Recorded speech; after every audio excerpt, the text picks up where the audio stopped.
This review contains spoiler cutscenes for the game. This is your warning.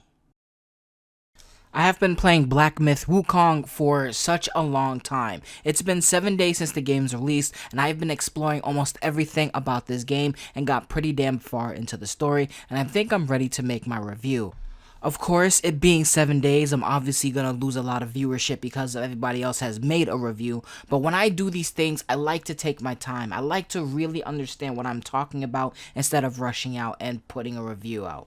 And I think I have a very unique perspective when it comes to Black Myth Wukong for two reasons. One, I have been playing and covering God of War on this channel for the last 8 years, but also I have the perspective of someone who absolutely hates Souls games. Now, Souls games are not terrible games, it's just not my cup of tea. I have played Souls games in the past, such as Elden Ring, Demon Souls Remake on PS5, and I got really far in Sekiro. I don't exactly enjoy these games, but I do think I have something to say about Black Myth Wukong because I am hours and hours into the gameplay. Considering that the great debate online, is Black Myth Wukong a Souls-like or is it a God of War-like? Going into the gameplay, I have a lot to talk about, but with that being said, let's start the review. Let's go ahead and talk about the world. If you want a game that really explores Chinese mythology and Chinese culture overall, this is the game you absolutely need to buy. I have never played a game that has so much beauty in it when it comes to the source material, Journey to the West, but also Chinese mythology and Chinese culture. It is so interesting and it's something that I absolutely adore about this video game. The game goes out of its way to make you love Chinese culture and the source material Journey to the West. The environments are brimming with history with every turn. From the very start, it pulls you in and engages you, not by slowly holding your hand or introducing you to the world through constant dialogue, but it forces you to love it with its epic intro. I have to say, this is the most epic intro I think in gaming history. It matches the intro with God of War Ragnarok with Kratos fighting Thor, or God of War 3 with Kratos fighting Poseidon and confronting Zeus.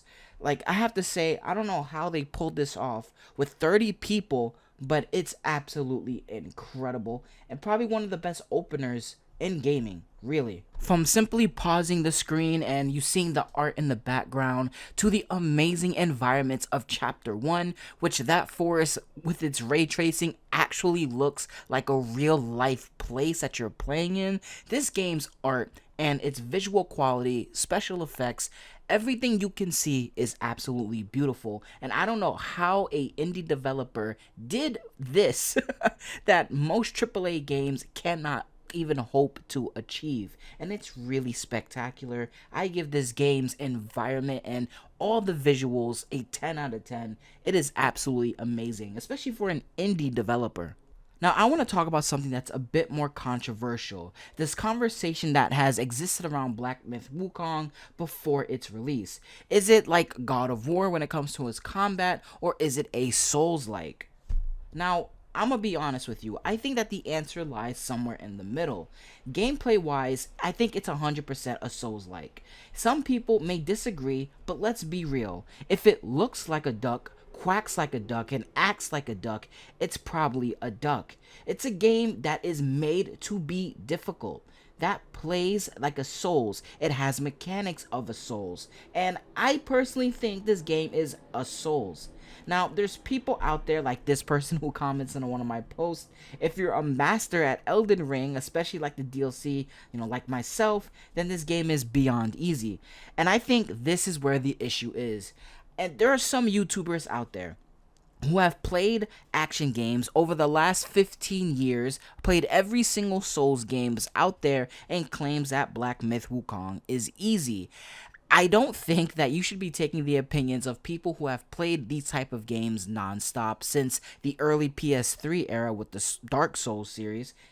I don't think you should be taking their opinion as fact, because these people have experience in these games. But for someone like me who is not experienced, and so many other people on Reddit and on Twitter who are having issues with this game's difficulty, I think they are the people you should be looking at for this kind of stuff. And I think it's absolutely ridiculous that these people who have been playing Souls games their entire lives are claiming this to be easy, like an easy video game overall. So that is where my mindset is. I actually came across a post on Reddit not too long ago of somebody who was struggling to fight White Cloud, which is like the water enemy in like chapter 1, I believe.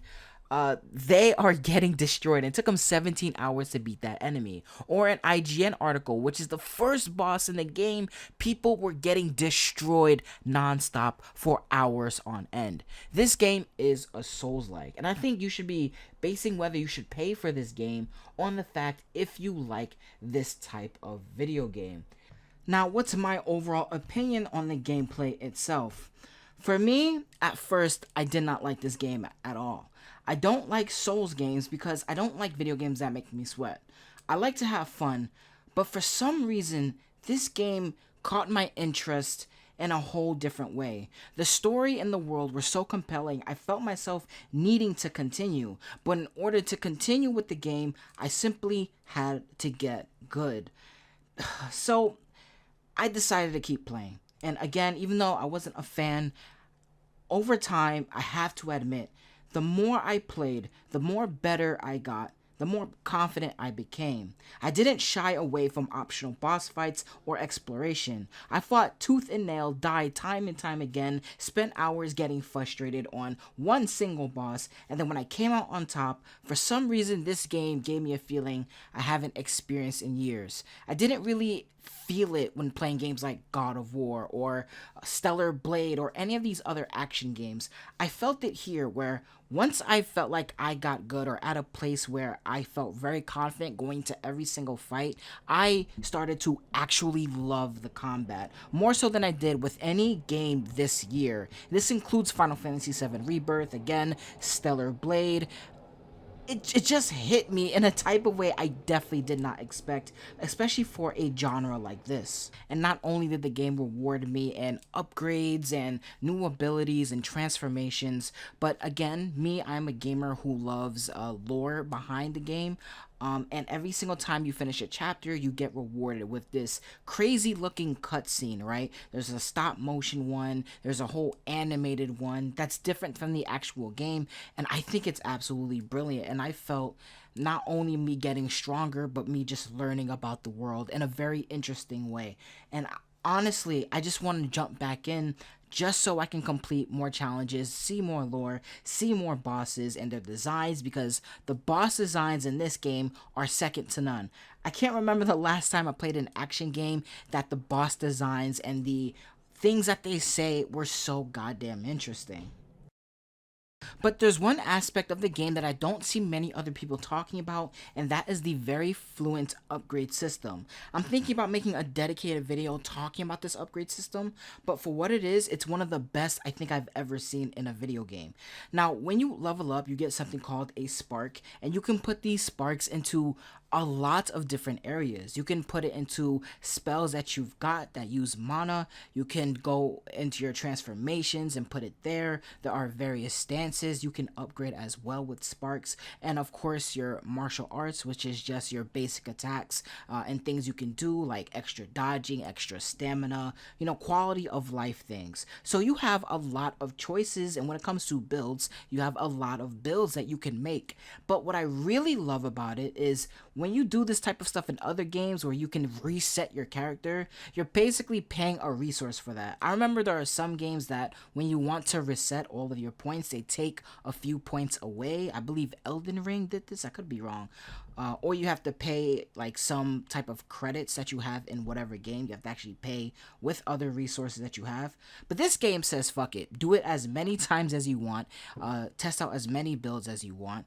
Do as many strategies as you want. And we're not going to stop you. You don't have to pay any resources, and you can do it an infinite amount. Like some games, you can only do this like once or twice during the entire play session. This game just says fuck it. Do it whatever you want to do, try it whatever you want to try. It's a very open system, and it's not strict, and I really do like that because there's a lot of stuff and a lot of builds you can go for in this game. And if you want to focus all of your sparks on your transformations, making them stronger, or your spell stronger, or your mana usage, you can do that, and you can decide if you don't want it to just reset start all over again. It takes some time, but again, another thing I love is that you can choose which ones you want to reset. You don't have to reset the entire thing. You can go into one category and reset it there. Now, I want to summarize my thoughts with this. I can't stress enough, I don't like Souls games, but I love how this game made me feel and made me addicted to it. If this is what you want in a video game, buy this game. If you're an experienced Souls player looking for another Souls-like game to conquer, buy this game. If you have an interest in Chinese culture, mythology, and the story of Journey to the West, buy this game. However, if you're looking for a game that has little to no stress, if you're looking for like one of the early God of War games or the new God of War games, or a Devil May Cry that has a very fun combo system, or a game with a very linear story that's easy to understand, then this is not the game for you. This is not that new God of War experience. This game is very difficult. You're going to have some challenges in your way to overcome. And if you don't like that, I don't recommend this game, or I don't recommend it at full price. But there's a lot for this game, right? There's a lot to love, and there's a lot to enjoy, and there's a lot of presentations and a love for Chinese culture and mythology.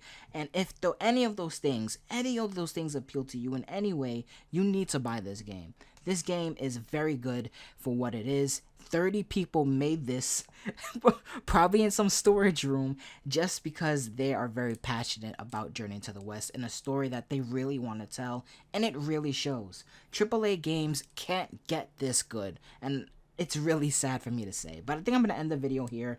Let me know your thoughts. How do you feel about Black Myth? Are you interested? Are you not interested? Let me know in the comment section down below. I'm going to be out of here. Thank you guys and girls for listening. Deuces.